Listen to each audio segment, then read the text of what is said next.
go to the layer menu in Affinity Photo and create a new layer. Because unfortunately the filters will not work without the layer, so you need that. So edit and fill. Of course you could have an image or anything, it doesn't particularly matter because I'm going to fill it completely. Fill it with white. So once you've got that, you've got a pixel layer with white, and I can go to layer and new live filter layer down to colors and procedural texture. Now I created a video a couple of days ago and I thought, well, you know what, I can do a very similar sort of thing, but I can extend it a little bit more. So I'm just going to click plus there. And what I'm going to do, I'm going to put bracket RX plus RY divided by 300, which creates a nice sort of blurry gradient. And now you can move this around, which is useful. Now, what you can also do is you can put some things here. So I'm just going to put 0.2, and you can vary this. Of course, you can change it, 0.5. You can put minus 0.5 and so on. So you can put those. Once you've done that, just copy it. Now, what I want is to go here to the plus because I want to add green and blue as well. You can see green and blue. And now I'm just going to paste those in. Now, I don't know why sometimes it clicks like that. Right. And again, I can still continue to move that. But unfortunately, you can't move it independent of the different channels. That would be nice, but it can't. So what you can then do is you can enter a different value. So 0.5, and you can create straight away. You can see different colors you can get there. So 0.2.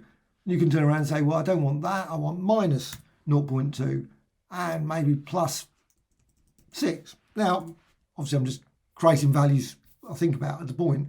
The key thing is that you can even go further. If you want to, you can put 1.6. Of course, if the value is greater than 1 or 0, either way, it doesn't make any difference. You can vary the values. But I'm just going to keep with 0.6, etc. So you've got that. What you can also do down to blend modes, and I'm just going to, you can see as you do that, it changes. So I'm just going to go for difference. And the reason is, I'm just going to create this additional layer here. I've got here procedural texture, and I want a difference for it. So what I'm going to do, make certain you click there. You can see there, not this. If you click that, it has tendency to select the whole lot. If you want to actually use the procedural texture, select just that box. Learn that just because I've been just doing it. I was suddenly thinking, oh, it's strange. It always seems to select the other thing. It's that box you have to click. Okay, so once you've done that, what you can do, you can right click and you can then duplicate.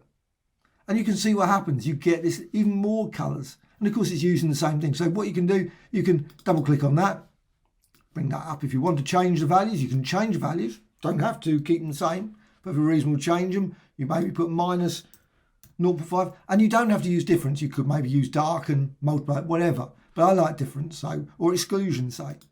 And you can change it 0.5. But also what you can do, you can move it around. So you can see you can create even more sort of unusual gradients just simply by moving. This is the reason for the RX and RY. So you've got that.